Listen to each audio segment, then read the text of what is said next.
J'ai le droit à 21h, 21 minutes 18, vous vous foutez de moi?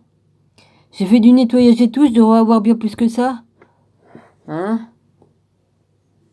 Vous foutez de ma gueule, vous, le téléphone, hein? Enfin, franchement, déjà, je retrouve pas mes loupes que je suis habituellement à lire avec. Je suis tellement épuisé que voilà, quoi. Bon, tant pis, j'y vais. Psaume 45. Les noces du roi. Ça parle bien des noces de Jésus, avec Marie-Madeleine.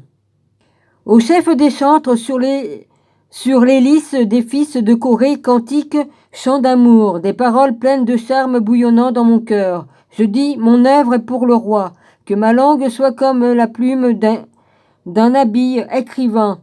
Tu es le plus beau des fils de l'homme, la grâce est répandue sur tes lèvres. C'est pourquoi Dieu t'a béni pour toujours. Vaillant guerrier, saint ton épée, ta parure et ta gloire. Oui, ta gloire. Sois vainqueur, monte sur ton char. Défends la vérité, la douceur et la justice. Et que ta droite se signale par de merveilleux exploits. Tes flèches sont aiguës. Ou aiguës, je sais pas. A-I-G-U. Et avec deux petits points dessus. Si je vois bien, parce que celle-là, elle déforme un peu, c'est en plastoc, alors je vois pas bien avec celle-là. Des détails. Des peuples tomberont sous toi. Elles perceront le cœur des ennemis du roi. Ton trône, ô Dieu, est à toujours. Le sceptre de ton règne est un sceptre d'équité. Tu aimes la justice et tu hais la méchanceté. C'est pourquoi, ô Dieu, ton Dieu, t'a oint d'une huile de joie par privilège sur tes collègues. La myrrhe, l'aloès et la case parfumée parfume tous tes vêtements, et la case parfume tous tes vêtements. Dans les palais d'ivoire, les instruments à cordes te réjouissent. C'est pourquoi, ô Dieu, ton Dieu, c'est pourquoi Dieu, ton Dieu. Il y a tout ça de marqué en dessous. Excuse-moi, je suis partie dans les petits détails qu'il y a dans... Ça doit être dans hébreu, ça. H-E, ça veut dire hébreu. Hébreu 1, 2.8, 9. À la motte ou soprano de l'hébreu Alma Vierge. Des filles de rois sont parmi les bien-aimés. La reine est à ta droite, c'est-à-dire Marie-Madeleine. Parée d'or d'Ophir. Écoute ma fille, vois et prête l'oreille. Oublie ton peuple et la maison de ton père. Le roi porte ses désirs sur ta beauté, puisqu'il est ton seigneur, rends-lui tes hommages. Et avec des présents, la fille de Tyr, la plus riche du peuple, rechercheront ta faveur. Toute resplendissante est la fille du roi dans l'intérieur du palais. Elle porte un vêtement tissé d'or. Elle est présentée au roi vêtue de ses habits brodés. Elle suivit des jeunes filles, ses compagnes qui sont amenées auprès de toi. On les introduit au milieu des réjouissances et de l'allégresse. Elle entre dans le palais du roi. Tes enfants prendront la place de tes pères. Tu les établiras princes dans tout le pays. Je rappellerai ton nom dans tous les âges. Aussi les peuples te loueront-ils éternellement et à jamais. Et je dis Amen.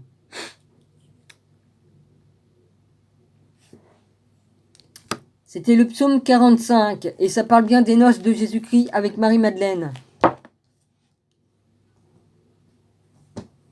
Eh oui, il faut lire tous les écrits pour comprendre. Dans tous les livres, même les livres qu'ils ont écartés de la Bible. J'en suis où, moi? J'ai tellement de pages de marquées que je ne sais même plus dans laquelle j'étais.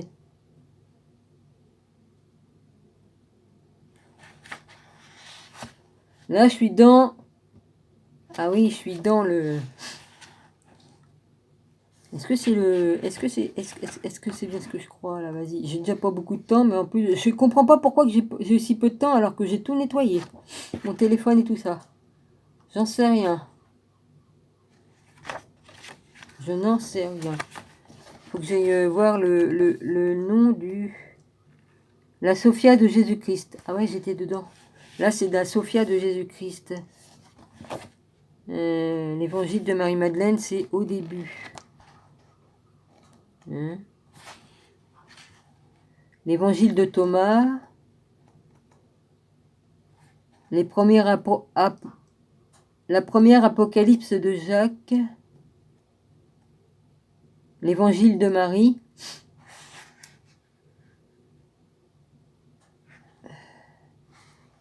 Marie-Madeleine. L'évangile de Marie.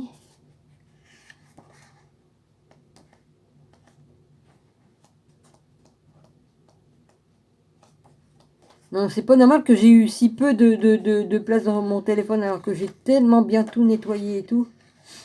Non, non, non, il y a un truc, il y a une couille dans le pâté, comme dirait l'autre. C'est le cas de dire.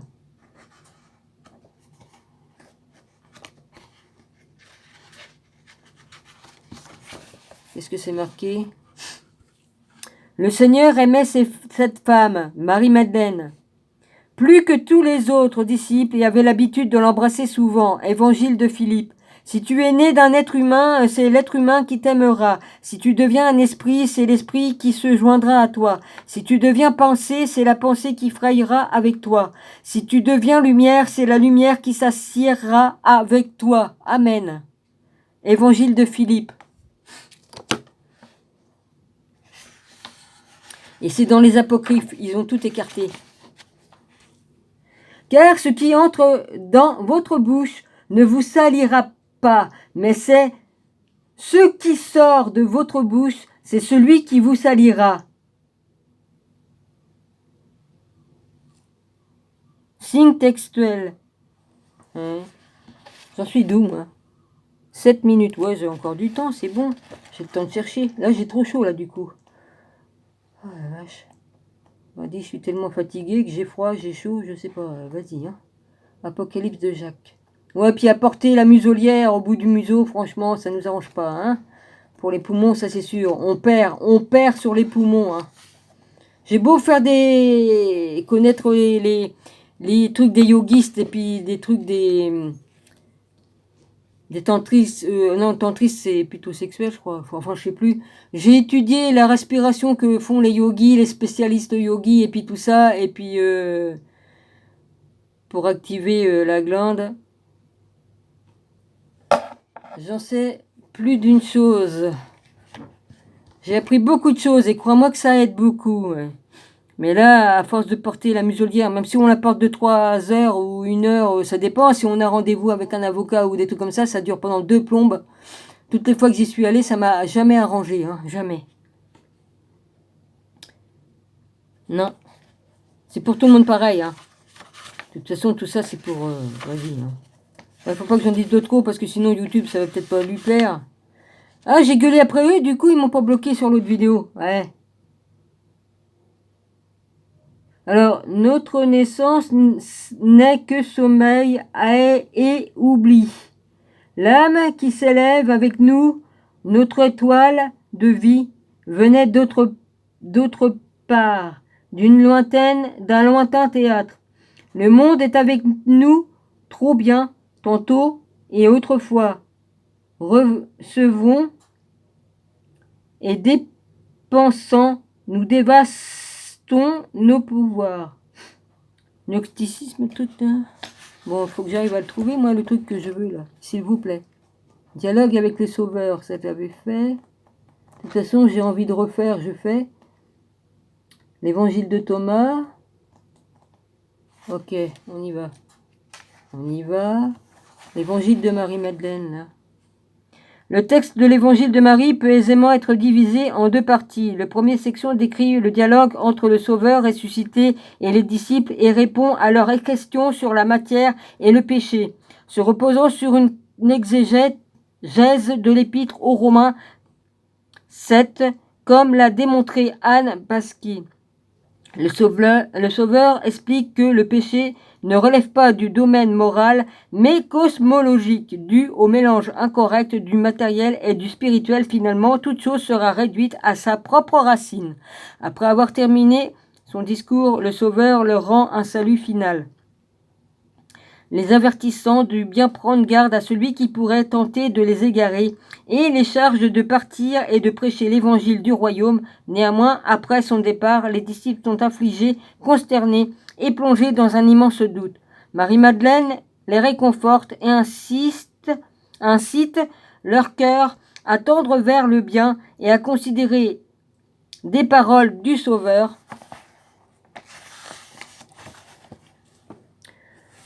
La seconde section du texte contient la révélation particulière qu'elle a reçue du Sauveur et qu'elle décrit sur la requête de Pierre. Elle parle aux disciples des choses qui leur étaient cachées.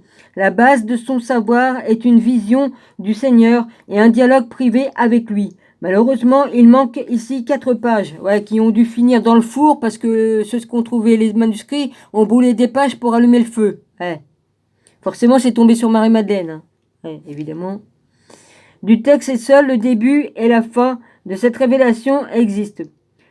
La révélation est présente sous la forme d'un dialogue. La première question que Marie-Madeleine pose au Sauveur concerne la manière dont on voit une vision. Il répond que l'âme voit le mental qui est entre l'âme et que l'esprit est l'esprit, entre l'âme et l'esprit. À cet endroit, le texte est tronqué. Lorsque le texte reprend, elle est en pleine description de la révélation du Sauveur sur l'ascension de l'âme après les 4 puissances. Ces 4 puissances sont très probablement identifiables aux expressions essentielles des 4 éléments de la matière. L'âme éclairée, le présent libéré de ses liens, s'élève après les 4 puissances, les surpassant de sa gnose et parvient au repos éternel et silencieux. Après avoir terminé la transcription de sa vision aux disciples, André et Pierre la défient sur 2 bases. En tout premier lieu, selon André, ses enseignements sont étranges. Ensuite, selon Pierre, le Sauveur aurait-il véritablement dit de telles choses à une femme ? Oh, ferme ta gueule, toi !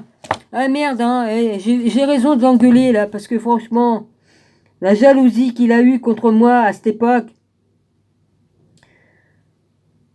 il m'a manqué de respect, alors je vois pas pourquoi je pèterais pas une durite, là, parce que je suis fatigué, puis que j'en ai plein le cul, j'en ai chié aujourd'hui, c'est bon, c'est pas le moment, Une femme, et les aurait-il gardés cachés à ses disciples ? Marie-Madeleine était l'épouse de Jésus-Christ, elle avait des enseignements que les autres n'avaient pas.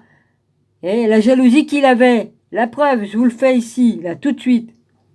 Lévi réprimande Pierre, merci Lévi, qui conteste que la femme face aux adversaires et reconnaît que le Seigneur aime Marie-Madeleine plus que les autres disciples. Il les supplie d'avoir honte à imposer l'homme parfait à se mettre en route et à préciser comme leur avait demandé le Sauveur. Aussitôt, ils partent pour prêcher et le texte prend fin. Mais quelle jalousie! La confrontation entre Marie et Pierre, scénario que l'on retrouve dans l'évangile de Thomas, Pistis Sophia et Évangile des Égyptiens, reflète certaines tensions du christianisme du IIe siècle. Pierre et André représentent des positions orthodoxes qui nient la validité de la révélation ésotérique et rejettent l'autorité des femmes à enseigner. Mon cul sur la commode. Ça va, c'est bon quoi. L'évangile de Marie attaque du front ces 2 positions grâce à sa représentation de Marie-Madeleine. Elle est la bien-aimée du Sauveur possédant un savoir et un enseignement supérieur à celui de la tradition apostolique publique. Sa supériorité est basée sur la vision et la révélation privée et se montre dans sa capacité à renforcer les disciples hésitants et à les orienter vers le bien. Amen Seigneur. Et je continue à le faire aujourd'hui encore. Merci Seigneur. Le texte appartient au genre du dialogue gnostique, toutefois il a aussi été classé comme une apocalypse en raison de nombreuses caractéristiques qui partagent à d'autres textes de ce genre. Dialogue, révélation, révélateur, vision, cosmogonie, abrégé, description de régions d'un autre monde ou au-delà et ascension de l'âme, bien qu'il n'y ait pas de voyage céleste en tant que tel. Introduction finale est une courte conclusion narrative. La difficulté à définir le genre est due au fait que le texte a subi une seconde rédaction. La plupart des scientifiques sont d'accord pour dire que les 2 parties du texte décrit ci-dessus étaient à l'origine de récits distincts oraux ou écrits qui ont été combinés de manière artificielle afin de former le tout présent. Le rôle de Marie-Madeleine, c'est pas marqué Madeleine, mais on sait que c'est Marie-Madeleine, en fin de la première section et l'altercation parmi les disciples à la fin donne un assemblage narratif. À l'origine, l'évangile de Marie-Madeleine était parfois écrit en grec ou au deuxième siècle. Malheureusement, les deux copies existantes de l'évangile de Marie sont extrêmement fragmentées. Le texte le plus ancien comprend seulement une unique feuille fragmentée, rédigée en grec, datée du début du IIIe siècle. Une plus longue partie du texte existe dans une copie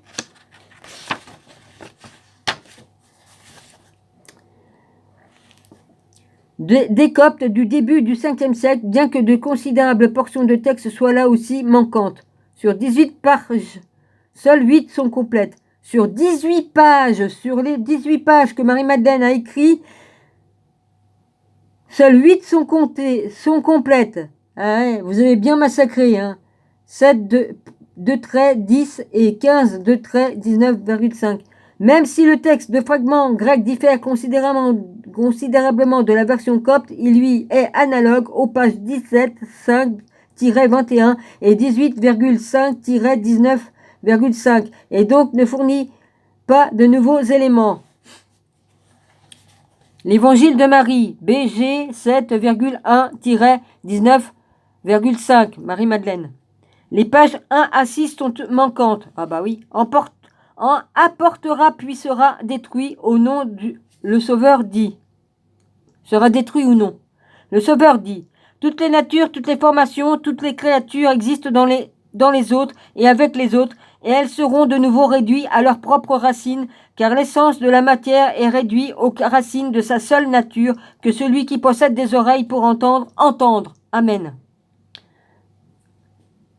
Pierre lui dit, puisque tu nous as tout expliqué, dis-nous aussi quel est le péché du monde. Le Sauveur répondit, il n'y a pas de péché, mais c'est toi qui pêches comme tu commets des choses qu'on appelle péché de la nature, de l'adultère par exemple. C'est pour cela que le bien est venu au milieu de vous, dans l'essence de chaque chose, afin de la ramener à sa racine. Puis il poursuivit et dit, c'est pourquoi vous tombez malade. C'est Jésus qui parle. Et mourrez, car... il manque un mot que celui qui comprenne la matière a donné naissance à une passion qui n'a pas d'égal, qui provient de quelque chose contraire à la nature, puis une perturbation survient dans tout le corps. C'est pourquoi je vous ai dit, soyez forts, courageux, et si vous êtes découragés, trouvez courage en présence des différentes formes de la nature que celui qui a des oreilles pour entendre. Aller se promener dans la forêt, faire tout un tas de trucs comme ça. Lorsque le saint eut dit cela, il les salua tous. Que la paix soit avec vous. Recevez ma paix en vous. Prenez garde à ce que personne ne vous égare en disant « Voyez ici ou voyez là ». Car le Fils de l'homme est en vous. Suivez-le. Ceux qui cherchent le trouveront. Alors, allez et précisez l'évangile du royaume. N'établissez aucune règle près de ce que je vous ai ordonné et ne rendez pas une loi comme le législateur de crainte d'y être contraint. Lorsqu'il eut dit cela, il partit. Mais il était peiné et ils pleurèrent beaucoup, disant, « Comme irons-nous vers les gentils et prêcher l'évangile du royaume du Fils de l'homme, s'ils ne l'ont pas épargné, comme nous épargneront-ils » Ben non, ils nous font la même chose. Puis Marie-Madeleine se leva, les salua tous et s'adressa à ses frères. Ne pleurez pas et ne soyez ni peinés ni indécis, car sa grâce vous accompagnera et vous protégera totalement. Mais louons plutôt sa grandeur, car il nous a préparés et nous a rendus hommes. Lorsque Marie-Madeleine dit cela, elle incita leur cœur à se tourner vers le bien, et ils commencèrent à parler des paroles du Sauveur. Pierre dit à Marie-Madeleine, « Sœur, nous ne savons que le Sauveur t'aime plus que les autres femmes. Rapporte-nous les paroles du Sauveur dont tu te souviennes que tu connais, mais que nous ne connaissons pas, ou que nous n'avons jamais entendu. » Marie-Madeleine répondit, Je vous révélerai ce que vous est caché. Et elle commença par leur dire ces mots. Moi, j'ai vu le Seigneur dans une vision. Et je lui ai dit, Seigneur, je t'ai vu aujourd'hui dans une vision. Il m'a répondu, béni sois-tu. Béni sois-tu de ne pas avoir faibli à ma vue, car le trésor se trouve là où se situe le mental. Je lui ai dit, Seigneur, est-ce que celui qui a la vision la voit à travers l'âme ou à travers l'esprit? Et le Sauveur m'a répondu, il ne voit pas à travers l'âme ni à travers l'esprit, mais le mental qui est entre les deux, c'est-à-dire la glande pinéale. C'est ça qu'il voulait dire.